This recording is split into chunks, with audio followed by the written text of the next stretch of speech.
Welcome back na naman dito sa aking channel. Panibagong araw, panibagong video na naman tayo ngayon. May ibabahagi na naman ako sa inyo ngayon na ritual. Ito'y simpleng gabay at simpleng pamamaraan at ito ay makakatulong sa inyo. At kung bago sa channel ko, ay huwag niyo pong kalimutang mag-subscribe at pindutin ang notification bell para palagi kayong updated sa mga bago kong videos.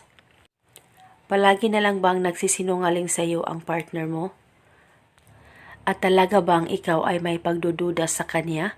Gusto mo ba na siya ay mababaliw sa iyo ng sobra-sobra? Yung para bang mababaliw siya sa sobrang pagmamahal niya sa iyo? At hindi na niya kayang magsinungaling pa sa iyo?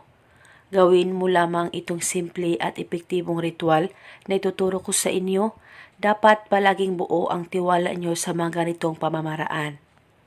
At gawin itong ritual sa kahit na anong araw o oras. At kung may katanungan po kayo, mag-comment lang po kayo sa baba. Ang gagawin mo lamang ay kumuha ka lamang ng larawan ng partner mo o actual photo niya. Kung malayo man kayo sa isa't isa, kung LDR kayong dalawa, at kung magkasama man kayo sa isang bahay, o magkalapit lang kayo o nakikita kayong dalawa, ay mas mabuti po.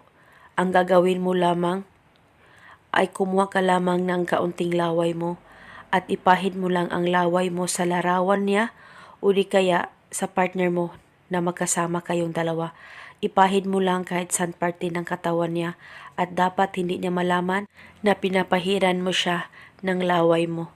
At pagkatapos mo nang mapahid ito sa kanya o sa larawan niya, sabitin mo lamang sa isipan mo kung anong gusto mo sabihin para sa kanya at kung ano ang gusto mong hilingin para sa relasyon ninyong dalawa.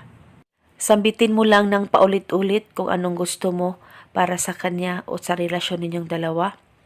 At dapat careful po kayo na hindi niya malalaman na gumagawa ka na ritual para sa kanya.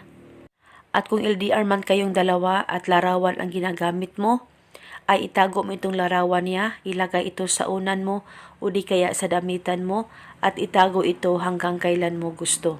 At hindi na po kailangang bulungan ito araw-araw. At eto muna sa ngayon, maraming salamat po sa panonood. May God bless.